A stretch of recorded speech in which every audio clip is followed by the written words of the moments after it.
Hello. Hello, everyone.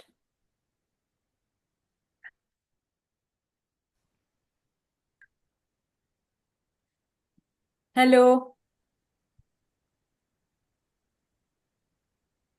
I will share my screen. Just please let me know if it shows. Yes. If it's showing. Yeah, just for a minute.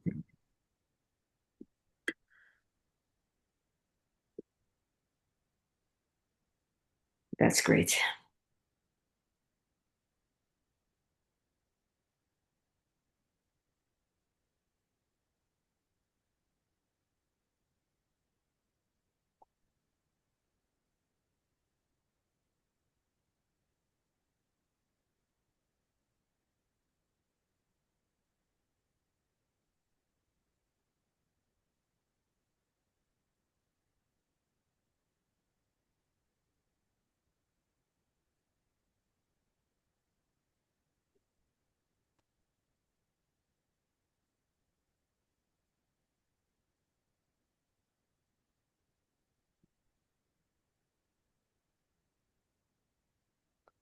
Okay, we will start this meeting.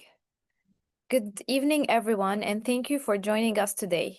On behalf of the IVP and Regulatory Affairs community, it is my pleasure to welcome you to our session titled Negotiation and Communication Skills in Regulatory Affairs Specialist. Regulatory profession. As a regulatory affairs professionals, we know that our role goes far beyond documentations and submissions. It involves collaboration, leadership, and the ability to communicate effectively with authorities, industry partners, internal teams, and stakeholders.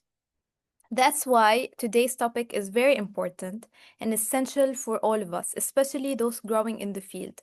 We are honored to have with us Dr. Lama Karaki. Okay, I'm gonna introduce Dr. Lama.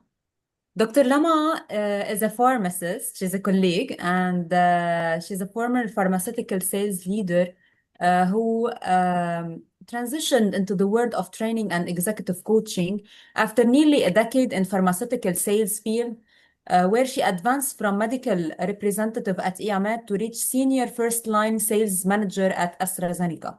For the past 5 years, she has been working as an international training and coaching consultant, supporting organizations across the MENA region, with a strong focus on organizational skills development, soft skills enhancement, and team coaching. Dr. Lama empowers individuals and teams to reach their full potential through tailored training programs and transformative capacity building workshops. Her work centers on strengthening communication, improving team dynamics, and cultivating leadership mindsets that drive long-term performance.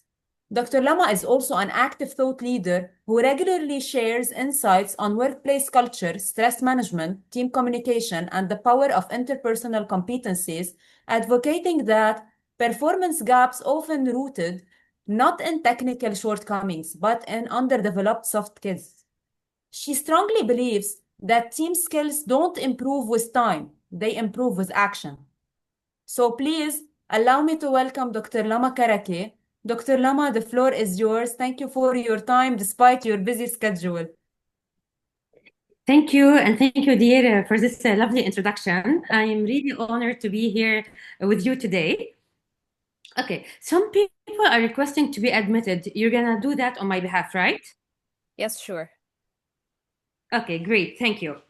First, allow me to thank everyone for being here, and I'm really so happy and thrilled to be sharing and facilitating this webinar with you today, that is negotiation and communication skills in regulatory profession. More often, regulatory profession is seen like as something like technical or maybe more structured. But what I want to tell you, after this session, you're gonna see that mastering communication skills and mastering negotiation skills will not let us only thrive in our work, but thrive in our life. So, thank you. Since you already introduced me, so I'm gonna skip this slide, but I'm just gonna tell you that I'm really, really happy to be sharing. It's not, I don't want you to consider today like you are learning something from me, because it's not a classroom. I'm here just to share my insight and share my experience, because I've been in your place. And I know what is the impact of communication and negotiation for the success in life and in work. But first, I want please each one of you to write in the chat box. I would love to know your name and from which country you're coming from, or you're joining, definitely.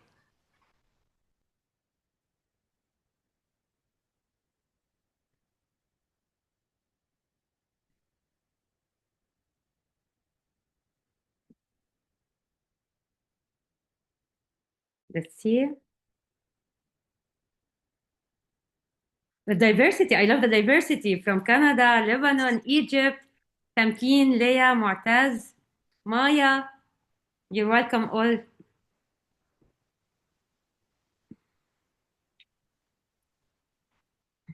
We're gonna wait like a few seconds.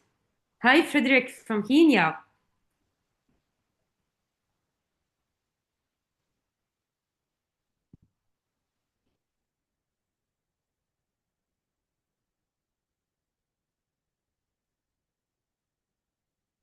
Dima from Saudi Arabia. Great. While we wait for others to type in where are they joining from, I'm really happy to see this diversity and your interest in communication and negotiation skills. What I'm going to tell you today that you're going to come out of this session not only like learning how to win in negotiations, but building clarity, influence, and trust while staying professional and compliant at doing your work. First, I'm going to ask you, who do you think is the most difficult person for you to communicate with? I need like to check some answers of yours in the chat box. Who do you think is the most difficult person for you to communicate with?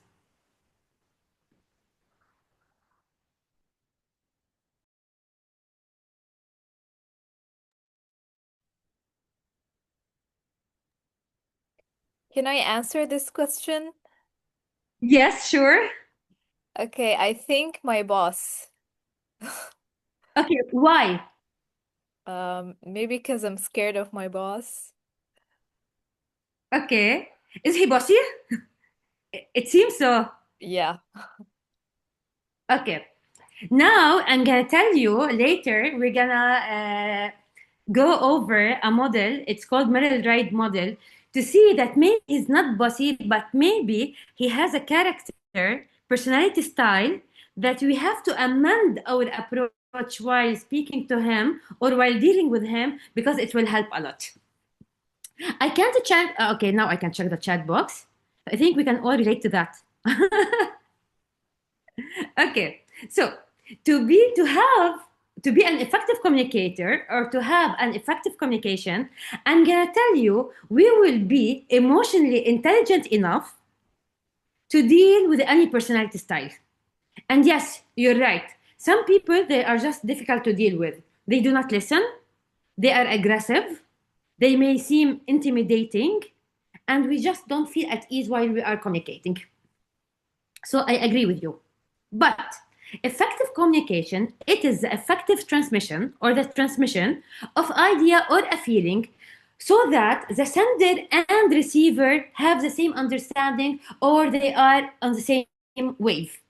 When we are feeling we are in the same wave, synchronized, the sender and the receiver, the sender, the one who is speaking, writing, and the receiver is the one who is receiving definitely the information. How do we communicate? Usually, guys, we communicate using four ways.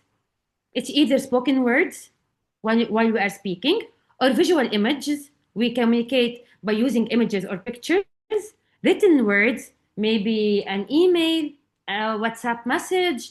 It is a written message, and by body language.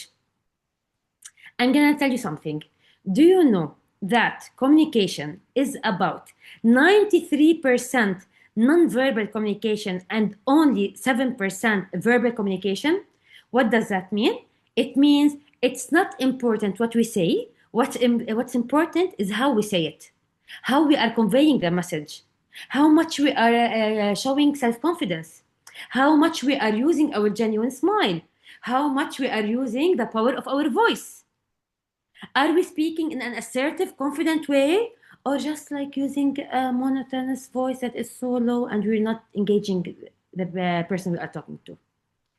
Did you just notice the moment I lowered my voice, some people may just lose interest. They don't want to listen anymore. That's why I want you to capitalize on the power of non-verbal communication. That is maintaining eye contact, smiling a genuine smile, using your body language. Don't just close your arms. It will show that you are resistant and you're not open to others. So I want you to always put in your mind, it's 93% non-verbal communication and it's only 7% verbal communication. Please, if somebody like asked me a question, I will not be able to check the chat box. We're gonna leave the questions till the end, but maybe Rula, you can write the question, please, or keep it aside so that we don't miss any question in case anybody wants to have a clarification concerning any topic or. Okay, great.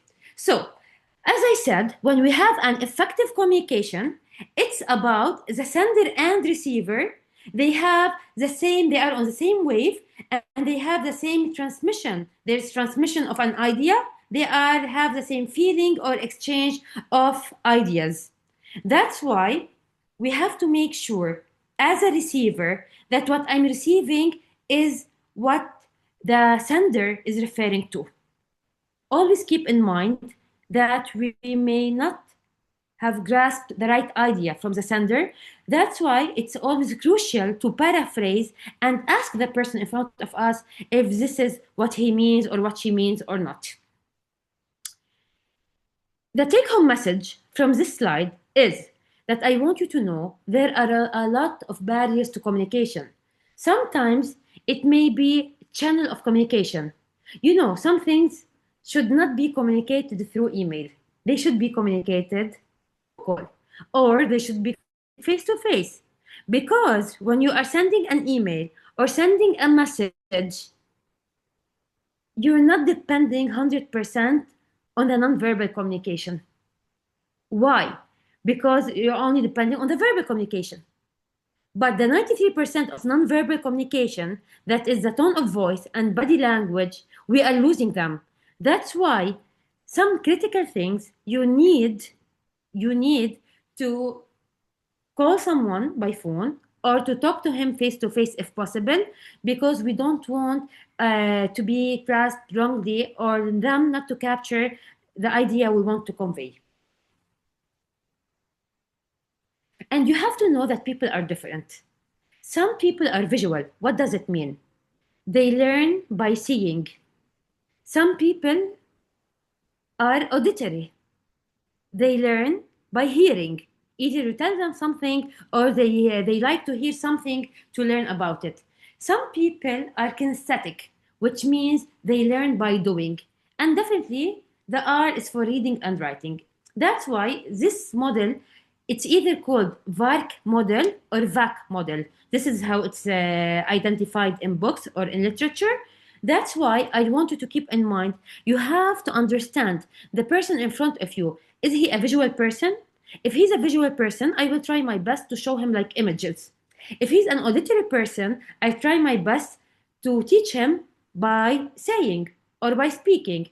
If he's a kinesthetic person, I'll try my best to let him do the thing in front of me to make sure he learned it the right way or she learned it the right way. And as we said, there are different communication styles. This is relevant to us. We shouldn't be passive.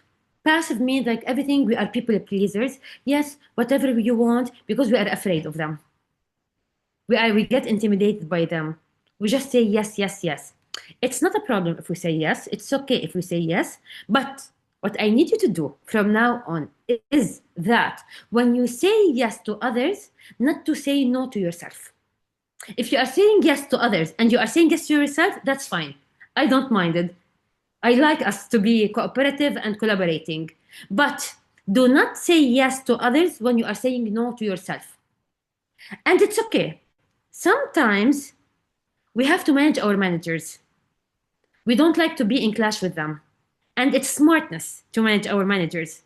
But at least we be assertive enough just to voice out what we think. We can say, let's agree to disagree. I'm not convinced, but I'm gonna do it. This is fine. It is emotionally intelligent behavior to manage your manager. I'm not saying to be in clash with your manager. Sometimes it's smart to protect our relationships and to maintain our relationships with our stakeholders. And the manager is an internal stakeholder, definitely. But what I need you to know that it's not healthy to be passive. It's not healthy to be aggressive, like we get impulsive on anything and we start shouting at others. It's not healthy to be passive. Passive aggressive, we are afraid of confrontation. We don't say anything to the person in front of us, but we go like start gossiping behind his back, or we do like eye rolling, or we say yes in front of him, but we start nagging behind his back. So what is healthy is to be assertive. That's why I encourage you to be assertive. When you are assertive, you win and the other person wins. When you are aggressive, you win, but the other person loses. You are not considerate of the other person. You only care about your needs, and you give no attention or no thought to others' needs. While when you are assertive, you clearly and directly express your opinion and needs, and you take into consideration other people's opinions and needs. It is exactly midpoint between being passive and being aggressive. Being assertive. In Arabic, we call it الحزم. نكون حازمين. In English, definitely, it's called assertiveness. It's a passive aggressive behavior. You lose and others lose. Why? Because you're not voicing out what's even bothering you. This is bad on the long term, very bad. When you are passive, you lose and the others win. Because you are a people pleaser, you want the other person to win as long as you have your peace of mind. And as I told you, it's not a big deal if you are saying yes to others, but make sure you are not saying no to yourself while you are saying this yes to others. Why being assertive is important at the workplace? Because I want you to take ownership and control of your emotions. Don't ever tell someone, you made me feel this, and you did this, and you did this. Take accountability and ownership. Say, I'm feeling upset because this happened. I'm frustrated because this occurred. Say I. When you say I, you're not giving control of your situation or your emotions to others. You are taking ownership and you are taking accountability of this. And assertiveness is important at the workplace because it builds mutual respect. As I told you, it's okay to say, let's agree to disagree, but at least you're voicing out your opinion. It helps set boundaries. It will boost your self-confidence, and definitely it will reduce stress at the workplace. And when you are assertive, this will help in enhancing overall leadership. And as you know, I told you before, people are different. Everyone has a different personality style. This matrix is super important in understanding people. It's called Merrill-Ride method or Merrill-Ride matrix. It classifies people in 4 compartments. Driver, they are usually somehow they tend to be aggressive. They don't like to speak a lot, and they don't like the other person to talk a lot. Just tell me what's in it for me. Be very concise. He has high ego, and he wants to think that he's in charge of everything. Analytical, he likes to know a lot and lots of details. What seems boring for others, for him, it's music to his ears. The more details you have, the merrier. Amiable, they care a lot about people and support. They are usually emotional and they like to feel this human bond between each other. Expressive, they like to be on the spotlight. They are fun people and they like to talk and speak a lot. That's why, when dealing with any person in your profession or in your life, always think in which compartment he will be. Okay, now somebody will ask me, it's not possible that he can be both of them, driver and analytical, driver and expressive, expressive and amiable, analytical or amiable. Yes, definitely it's fine. But definitely, there will be one dominant personality style for each one. And in some books, they classify these personality styles by colors. They say this person is a blue person. Blue, it means analytical. This person is an orange person or yellow person. It means it's expressive. But here, I'm letting you know it by name. It's either driver, analytical, expressive, and amiable. And what I urge you to do, that when you are mapping, and from now on, after this workshop, I need you to map your stakeholders, whether your colleagues, whether your manager, whether your direct reports, if you are already a manager, or external stakeholders or clients, to think in which category they belong. And if they are analytical, just give them details for them to feel like they trust your service or your product. If they are drivers, let them feel they are in control. And be very concise in speaking with them. If they are amiable, just let them feel you are with them, you are supporting them, and you truly care about them as humans. If they are expressive, let them talk and you listen. When you classify people in these different four compartments, you will see wonders in your work. And this, if you want, you can take a picture of this slide. This slide will give you, just as the details I gave you now, for each. Is it clear, the slide, Rola?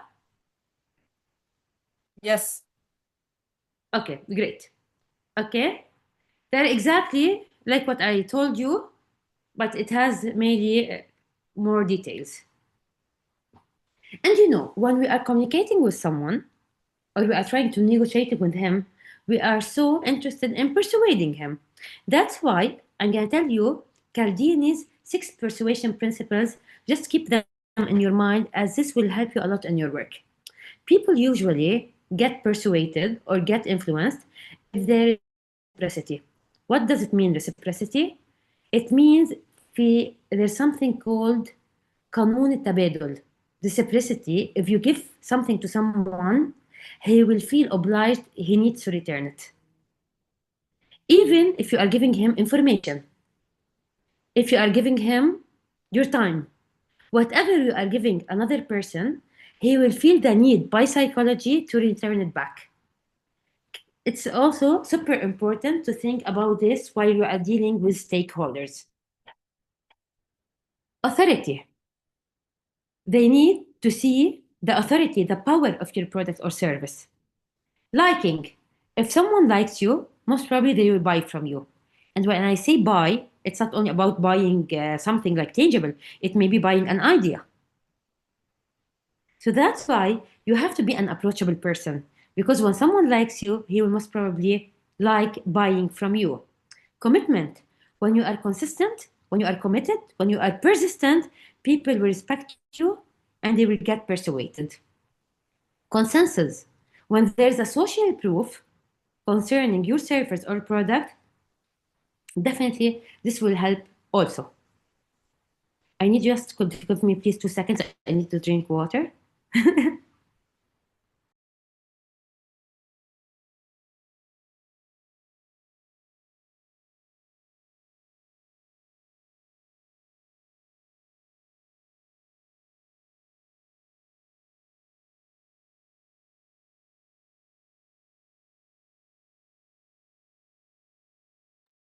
Great.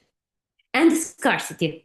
Scarcity, for example, when they do know that you are offering something like for a limited period of time, or this offer is rare, or it will not be always available, they will feel the need to be persuaded and to buy from you on the spot because they are afraid of scarcity. So by psychology, and according to Cardini, these are 6 principles that may help you in persuading a person while negotiating or communicating with him or her. Here, I'm gonna tackle emotional intelligence. Emotional intelligence is not only important in regulatory profession, but as I told you, it's also super important in your work because it makes your communication with stakeholders more human, relatable, and impactful. As I said, it's not about what you say, it's about how you say it and how you make people feel. What is EQ? Do you know something before I tell you what is EQ? That to be successful in life, your success in life and your financial success in life, they depend, or it depends, 85% on emotional intelligence and only 15% on IQ. You can imagine that? 85% of your success in life depends on emotional intelligence. And what's nice about it, that this doesn't come from DNA, it doesn't come from genetics. They are skills that you can easily learn, you can easily apply, and you will be emotionally intelligent. When we say or talk about emotional intelligence, we are mainly like talking about 5 pillars. Self-awareness, to be aware of your emotions. Self-regulation, and we call it in Arabic like rabat al-ja'ish, to regulate your emotions. Not to be impulsive. If somebody tells you something, you be like impulsive and you answer back on the spot. No, just count to 10. This shows how much you are emotionally intelligent. Empathy, how much you are able to feel with others. Motivation, there's a philosopher once said, he's called like Zig Ziglar, his name. He once said, motivation is like taking a shower. It's recommended daily. That's why if you ask me, I urge you not to depend on motivation to excel in your life and to excel in your work. Depend on discipline. Discipline will let you feel self-motivated. Don't depend on external motivation, and definitely social skills. When we say social skills, it's like about communication skills, negotiation skills, just like the topic we are tackling now. When you are emotionally intelligent person, you know, whoever of you like has a little brother or married has a little kid or a little baby, they know that kids always ask why, and there's wisdom in that. So I always want you to ask yourself to ask why on a deeper level. Like, I'm going to give you an example. If somebody gets promoted at work and you didn't get promoted, don't start like the self-sabotage or blaming yourself. Why I wasn't promoted? Maybe I'm not good enough. Maybe the manager doesn't like me. I will stay stuck all of my life. Just say, maybe I didn't voice out my clear career path to myself and to my manager. Maybe I didn't work on myself enough to attract what I want to attract. And when I say attract, definitely I'm not saying like law of attraction, just think about it and it will happen. No, I'm talking about law of attraction combined with law of action. Just move it and you're gonna attract the results you need in life.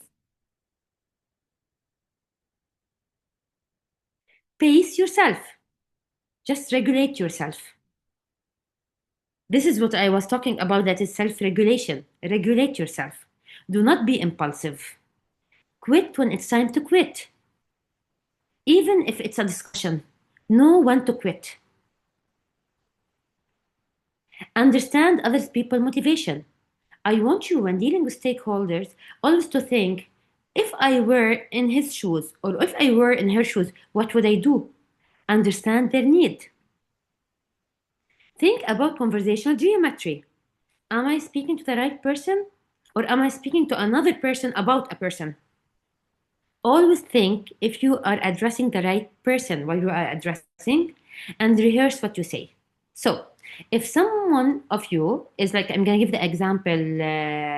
We shared the from a few minutes in our session. Like if someone is feeling like afraid from his manager because he's intimidating or whatever, just prepare what you want to say and rehearse it again and again.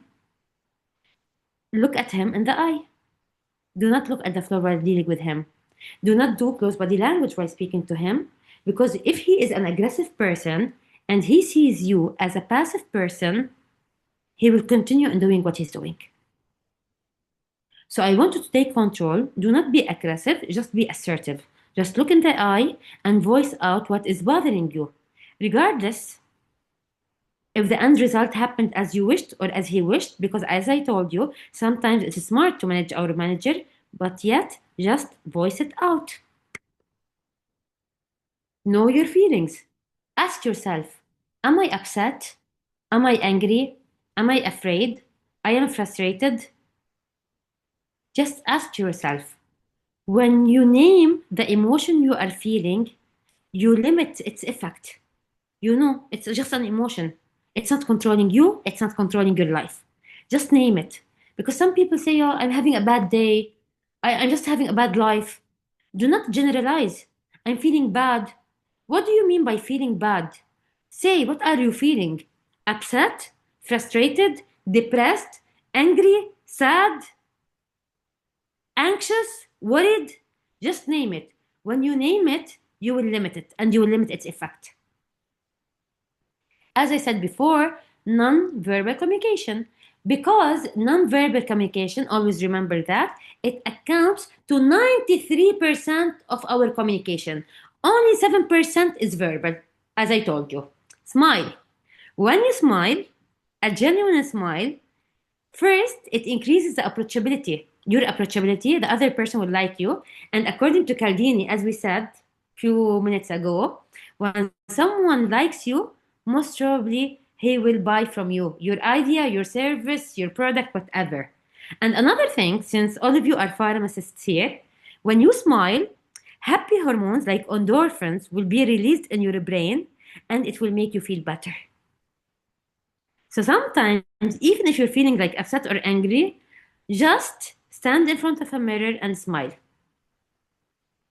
Just don't do it in front of people because they may think you are mentally unstable. Do it between you and yourself, but it will definitely make you feel better. Wonders of touch. You will seem and you will appear self-confident from a simple gesture, just as simple as a handshake. It will convey if you are truly confident or not. Call people by their name, and you can try it at a restaurant. Sometimes when a waiter is serving you or a waitress is serving you, just memorize their name and use their name, and you will see in your own eyes how they will be so eager to help you and to serve you better. So the best word a person may hear on his ear is his name or her name. Just when you are communicating with someone, make sure to memorize his name and to use it as much as you can during your communication or negotiation. Ask for help. It's not a big deal. If you need help, just ask for it. Be proactive, don't be reactive. Be knowledgeable. Always be on top of your business. Admit your mistakes, it's okay, and enjoy your victory. Don't just say if you did something right, it's okay, it's my responsibility, it's my job to do something right. No, enjoy your victory. Even if no one celebrated you, celebrate yourself. This will boost your self-esteem. Be aware of the killer words. The killer words is like, I don't know, maybe, I'm not sure. These are killer words. They will kill the impact of your communication, and you will seem that you have low self-confidence. But use confidence boosters, like definitely, absolutely, for sure, surely. This will give impact to the communication and to the words you are using. Speak positively. Be assertive. Do not be aggressive, and do not be passive, and do not be passive aggressive, and use affirmations. Like, I'm confident, I'm strong. And when I say like use affirmations, I'm not telling you to use affirmations just like a trend. And yes, I'm confident, I'm successful, I'm rich, I'm gonna have money. No. But when we are speaking and when our ears hear the words with our own voice, you will be reprogramming your subconscious mind. And eventually, the effort you will put in to achieve your results will be in resonance, resonating, or in synchronicity with the result you want to achieve. That's why it's super important to work on your subconscious mind and to reprogram it to achieve whatever you want to achieve in life. It's super important to listen to people. When you are listening to people, you do not interrupt them. You slow the conversation, you clarify, you try to paraphrase, you listen to what is said and to what is not said. Even if they are getting silent, this means something. It's super important to ask questions. And when I say ask questions, it's not about asking closed-ended questions. When we say closed-ended questions, it means they're gonna answer you with yes or no. We ask open-ended questions that are why, what, who, where, when, and how. To memorize them, just memorize five wives, one husband, 5 W's, 1 H. So 5 wives, 1 husband. You're gonna remember what are the open-ended questions: what, when, where, who, why, and how. So when there's an effective communication, you ask the person, what is your objective? You set a clear objective. What do you want out of this discussion? Who? Who is involved? Are you involving the right person? Are you talking to the right people? Are you including all the right people? One, consider you want to talk with your manager. Type, am I talking something confidential in a cafeteria or in front of another person? Am I talking to him or to her while they are super busy and they don't have time even to listen to me and I have something like super important to share? So always think, to be an effective communication, you have to take into consideration if you want to ask when you're going to have this conversation with them. Where? Just as I said, are you communicating in a place suitable for that type of information? Is that information private, confidential, risky? And how? When we say how, always, always, always, in any communication training, even if you take it like in any country of the world, you're gonna have the 3 V's and 5 C's. 3 V's are verbal, vocal, visual. Okay? Verbal is what you say. Vocal, how you say it. And visual, how do you look? So verbal, what you say, vocal, how you say it, and visual, how you look. You remember when I told you that non-verbal communication is 93% and verbal communication is only 7%? Here it is. Only 7% is verbal.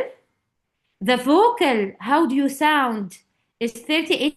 The tone of voice, if you are using pauses or not, if you are being monotonous or not.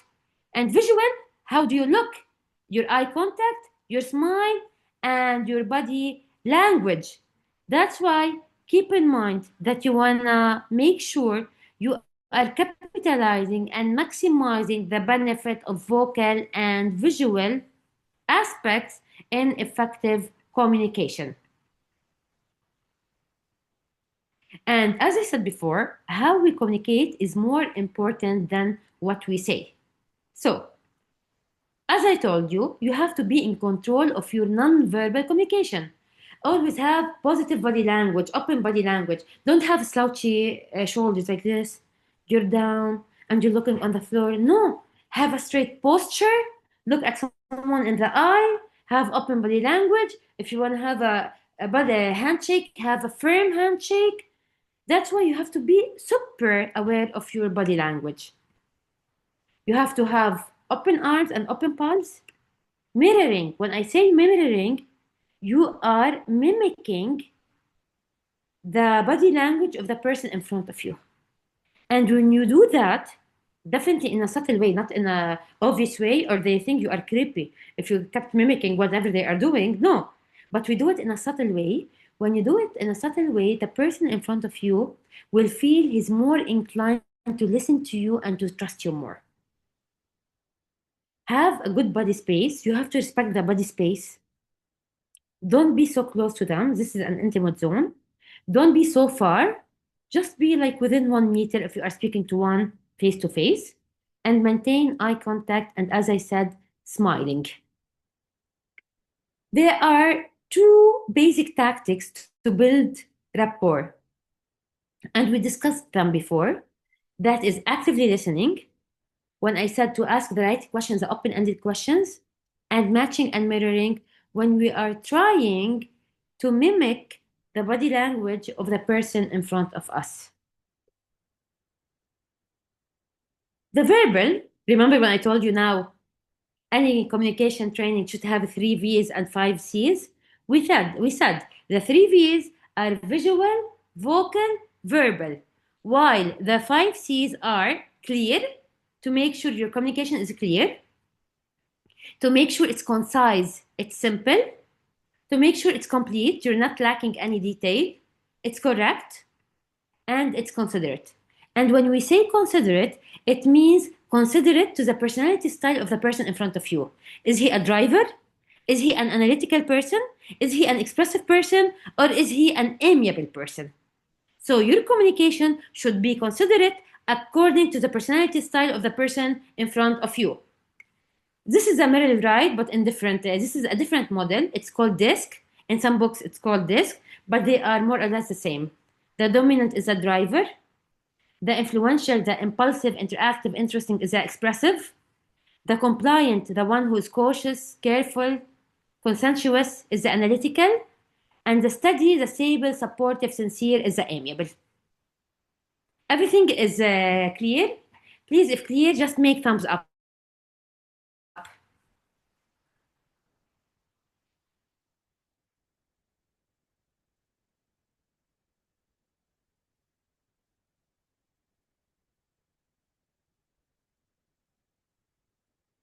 Great. Now we're going to tackle negotiation skills. I will assure you that, of course, you are negotiating at your work and you are negotiating in your life, even if you're not knowing that you are negotiating. Okay. But to win in a negotiation, you have first to prepare, to then do an opening. Opening is how you initiate the conversation. To explore what are the options. Bargaining, it's where you offer the thing you want to offer. You can become here competitive, you can become here collaborative, you close and you follow up. These are the steps for negotiation. When you think about negotiation, I want you to keep in mind 2 super important principles that are the BATNA and ZOPA. BATNA, it means best alternative to a negotiated agreement.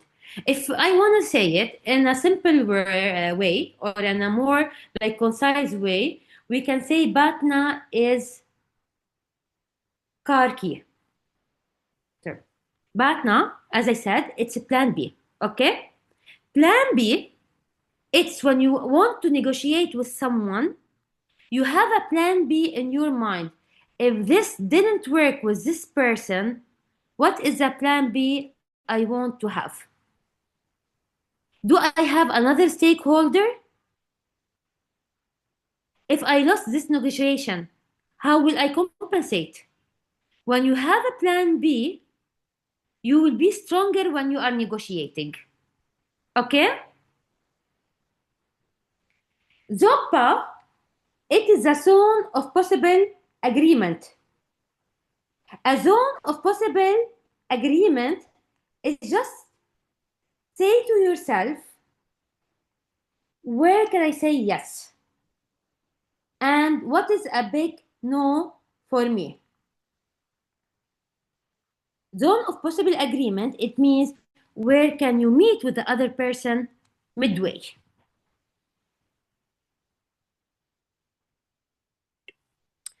And there is Harvard method. It's about achieving win-win situations. First, you have to treat people and problems separately. You are addressing the issue, you're not addressing the person. And you don't take things personal. If I want to give you like a golden advice in your work, is to never take things personally. Interests. It's about interest, not about positions. What do I mean when I say it's about interest, not about positions? I want you to think, what is the motive of this person? From where is this coming from? Do not only think about their behavior and their attitude. Ask about what is underlying beneath this behavior and this attitude and these words. Options. Prepare different alternatives to be able to bargain. Criteria. Make an objective decision when negotiating with someone. The core skills for effective communication is to be very strong in problem solving, is to be very strong in decision making, and as I mentioned before, in assertiveness. And you have to know that there are ethical and unethical tactics. When there's ethical tactics, you are doing something that is for the benefit of the stakeholder, for the benefit of the patient, for us being definitely pharmacists, or you are offering education. What is unethical is when you give personal gifts to someone, you do off-label promotion. This is not in regulatory, definitely. This is when you are dealing in sales, maybe as a madrap, and when you are trying to bribe someone. This is unethical. And by this, we come to the end of our session today.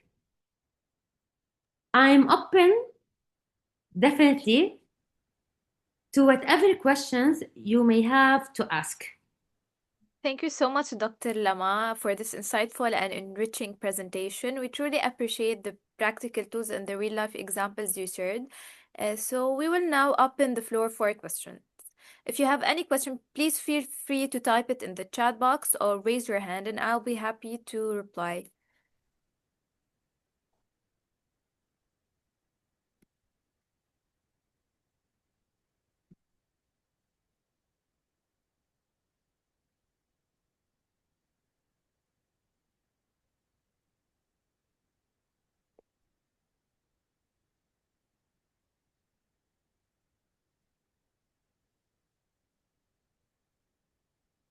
If nobody has a question, it means one of two options. Either it was super clear and there are no, there's no questions, or it wasn't interesting enough. No, I think I'm gonna go with the first option. Me too. Yes, it was very clear and very nice presentation. Great. So, okay, Tamkeen has a question. Yes, Tamkeen. Hi, Dr. Lama. Thank you so much for such an interesting presentation. I just wanted to ask, sometimes when we are expressing, let's say, to our bosses or our professors in daily life, or the colleagues that you work with, you might share an expectation that you have from them and they are unable to fulfill that. And sometimes Yes. that you are like literally not prepared for it, or you cannot put it into the right words, how to express your emotions while being in a professional setting. How much do you think we should get influenced by situations that happen on daily basis, such as the ways of people communicating with you or the tone of the people, because that's not something that you can control? Okay. Thank you, Tamkeen. It's a very, very, very interesting question. Okay, what I want to tell you, we have also to manage our expectations. We cannot expect from people anything because people are different. But we can set expectations from ourselves. When we said you have to be considerate in your communication with people, it means you have to adapt your approach and you have to adapt your communication style according to their communication style and according to their personality style. That is, if they are an analytical person, just give them details for them to be convinced. If they are expressive, let them speak. If they are amiable, show them that you care about the human bonding between them and you are here for their support.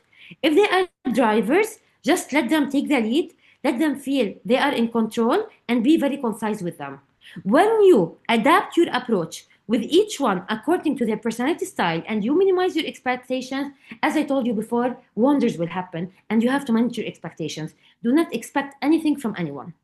But being emotionally intelligent and wanting to get out of them the best because you want your work to work as well, just be considerate and, as I said, adapt your communication style according to their personality style. That is Merrill-Ride matrix. Amiable, expressive, analytical, driver. Just go with it according to their personality style. For you, always be assertive, not aggressive, not passive, just assertive. As I said before, even if you are saying let's agree to disagree, but at least for your own self-respect and just to voice out what you are feeling, just voice out your emotions. I don't feel okay with that, but it's okay. I'm going to do it. Because sometimes we have to do things that we don't feel like doing them, because it's smart also to manage our managers at the workplace. Thank you, Tamkeen, and I hope this answered your question. Yeah, sure. Thank you. Welcome.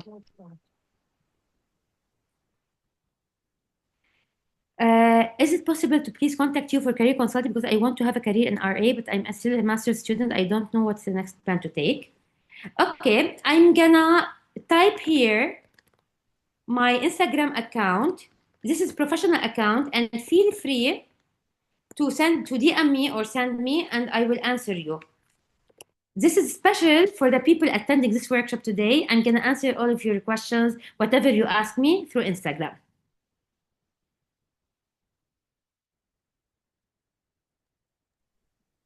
Thank you, Dr. Lama. This is very kind of you. Thank you. And I want to share something. Maybe it will incite some of our participants. From my start in regulatory affairs, I had a lot of problems during the career, and Dr. Lama was one of the people I have got an advice from, because during your work as a regulatory affair, one of the most important and most struggling thing that you face in the profession is that you are dealing with Ministry of Public Health, not only in Lebanon. I believe it is and all over the world. Working with the public authorities is something that is very difficult, because these people are coming to just do their work and go. Okay, they don't care what you feel, they don't care what you want, they don't care what time you come. They just want what do you want, and just go. Okay, so as a start, I was having very difficulties during this part. So when I asked Dr. Lama, her first advice was not to take things personal. That's what she said during the presentation, and this has changed my life actually. Whenever you start not taking the things personal in your life and everything, not only in work, you start seeing the things differently. You focus only on the issue you want, not on the person in front of you and what he is thinking of you. It's not about you. It's about what you are asking for, or what about the process, or maybe he has a bad day with his wife. Okay, this is not my fault. Okay, so Exactly. so this is a very important topic for me, and I believe many of us as regulatory or students or maybe community pharmacists are facing these problems daily. يعني Ministry of Public Health is not only these people are available in daily life, not only in Ministry of Public Health. Yeah. Thank you, Ruda, for sharing, and I'm glad I was able to help. And I want to tell you, like, based on what you said, what comes out of people says more about them than us. It's never personal. They are dealing with their own issues. They have their own traumas. They have their own complications. It's not related to us. What's important to us is to navigate these people just to get what we want to get by being also genuine. I don't mean like definitely not manipulating them. No, be genuine, but do not take things personal, because as I said, what comes out of people tells more about them than us. Ilham is asking how to control my facial expressions during negotiations. You answered the question. how to control you. It's within you. It's in your hands, because you have to be very conscious and aware. This is first step. When you are aware of the facial expressions you do, then you will be able to regulate. You remember the 5 pillars of emotional intelligence? Self-awareness and self-regulation. You have to be aware first. Since you asked this question, then you are aware.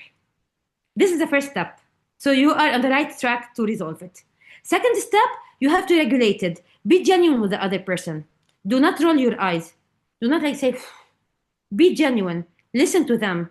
Be interested in serving that stakeholder as much as you are interested in serving yourself. And practice. Even in front of a mirror, practice.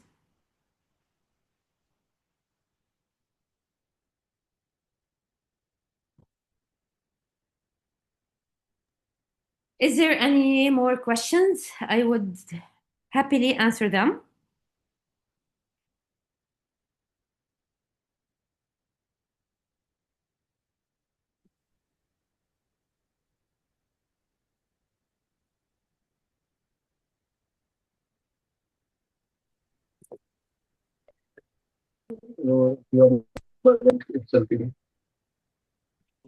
Yes. Hello, Dima.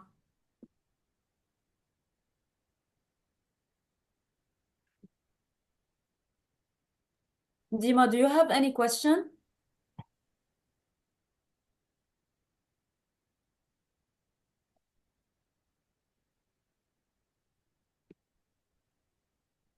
Okay. Would you recommend a book to read more about that? Yes, there are millions of books actually. You can, okay, there's no book I read like speaks solely on negotiation skills, but there are books that will help you a lot in business. Okay, like Best Alternative.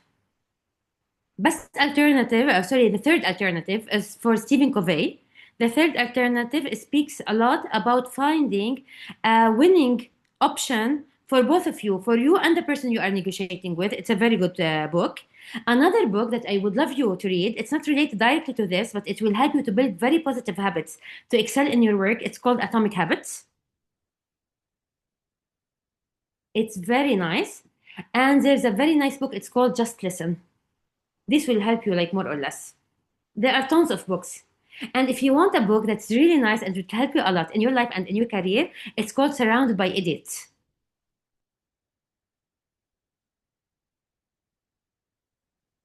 Okay, so Maya is asking, there are times when I have a lot to say, but suddenly my mind goes blank during a conversation.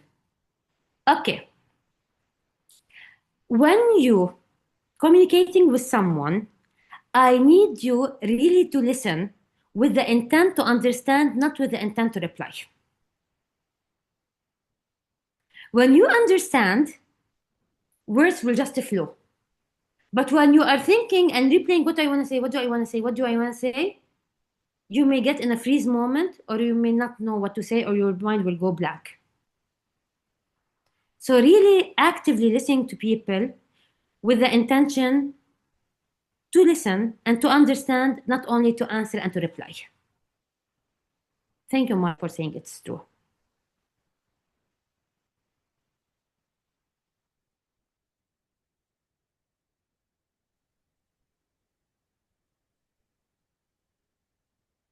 You're very welcome.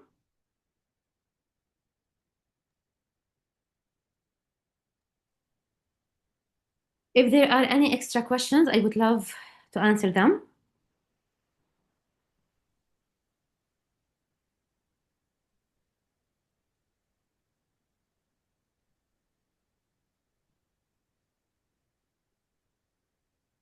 I believe we will not take more time from your.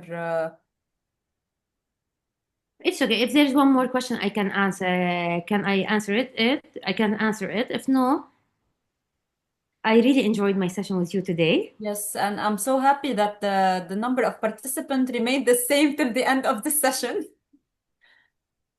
Yes, definitely. I'm happy as well. Great. So I believe there are no more questions. Okay. Thank you everyone for joining us this evening. And special thanks to you, Dr. Lama Karaki, for this insightful presentation. My Negotiation pleasure. and communication are at the heart of the effective regulatory affairs practices.